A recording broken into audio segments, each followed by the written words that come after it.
안녕하십니까. 2023년 6월 7일 수요일입니다. 코페스 동반자 채널에서 오늘은 덤핑 T7A 시제기 부품업소 동류 전환 중 한 대로는 시험 비행 일정 소화 못함, 이런 주제로 말씀을 드리도록 하겠습니다. 보잉의 T7A 훈련기에 대해서 별의별 이야기가 이제 막 나오고 있습니다. 드디어 T7A 시제기가 두 대 중에 한 대는 작동이 안 된다. 왜냐하면 동류 전환을 하고 있기 때문에 그렇다. 이런 이야기까지 지금 나왔습니다. 잘 아시는 것처럼 동류 전환이라는 것은 같은 부품을 사용하기 위해서 다른 기체의 부품들을 빼다 쓰는 그런 일을 말하는 겁니다. 그런데 시제기에서 동류 전환을 하는 일들은 아주 특별한 일은 아니라고 합니다. 예를 들면 우리나라의 분당급 무인기도 시제기 동류 전환을 했지만 다 추락해서 끝났죠. 미국도 여러 가지 경우가 있었다고 합니다. 많은 이번에 보잉의 T7A 동류 전환은 심각한 문제를 안고 있는 것 같습니다. 왜냐하면 시제기가 딱 두 대인데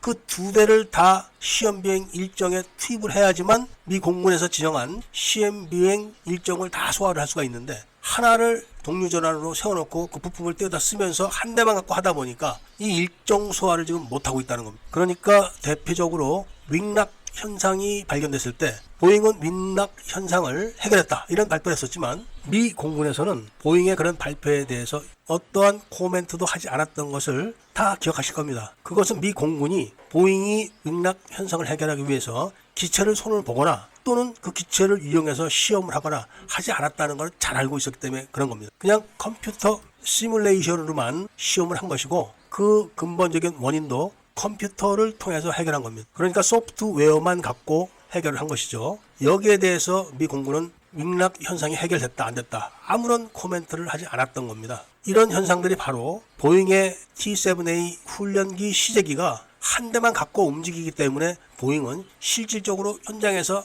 기체를 사용해가지고 증명을 하지를 못하는 겁니다. 이번에 훈련기 사출 문제도 그렇습니다. 기체가 한 대 남았는데 그거 하다가 추락해버리면은 보잉은 더 이상 미 공군에서 지정한 시험 비행 일정을 수행하지를 못하는 겁니다. 미 공군이 이거를 알고 시험 비행 기간을 1년을 더 연장해 준 겁니다. 그랬는데도 해결될 기미가 전혀 없기 때문에 미 공군이 지금 전전긍긍하면서 대책을 세우고 있는 겁니다. 이런 와중에 일단 보잉이 공군과 약속한 생산 일정을 맞추기 위해서 5대의 훈련기를 양산에 돌입했다고 하는 겁니다. 그런데 미 공군은 훈련기 양산에 대한 동의를 해준 적이 없다는 거죠. 그러니까 미 공군에 납품하는 훈련기에 대해서 보잉이 모든 권한을 휘둘르면서 좌지우지 마음대로 하고 있다는 겁니다. 마음대로 하는 것도 문제지만 제출한 훈련기 부품 수급 계획서도 많은 문제가 드러났고 또 시험 비행 결과에 따라서 설계가 변경될 수도 있다는 겁니다. 이런 상황은 뻔한 건데도 불구하고 보잉이 5대의 훈련기에 대한 양산을 시작했다. 이것은 미 공군 자체가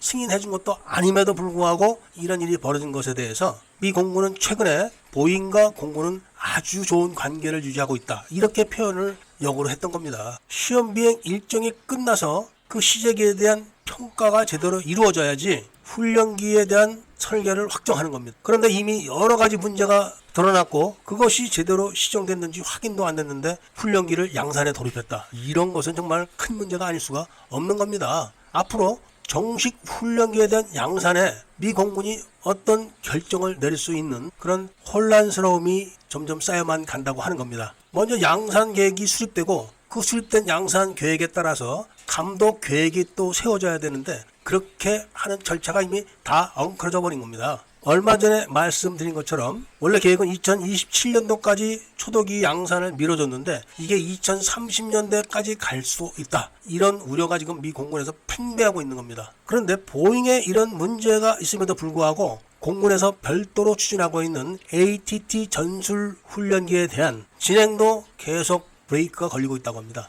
이렇게 돼서 미 공군은 앞으로 신규 파일럿을 양산하는 시스템에 큰 구멍이 나게 되었다고 공군을 아끼는 사람들이 계속된 비판을 지금 가하고 있는 겁니다. 보잉 T7A 때문에 기본 훈련기도 도입이 안 되고 또 별도로 추진하는 ATT 전술 훈련기도 도입이 계속 지연되고 있기 때문에 공군은 조종사 훈련에 막대한 비용이 지금 추가적으로 계속 늘어나고 있는 이 현상에 대해서 미국 예산감시국은 경고를 계속하고 있다는 말씀을 드리면서 오늘 이야기를 마치고자 합니다. 애국 시민분들과 밀매분들께서는 구독을 꼭 좀 해주시고 좋아요와 알림 설정도 부탁드리면서 이야기를 들어주신 데 대해서 감사드립니다.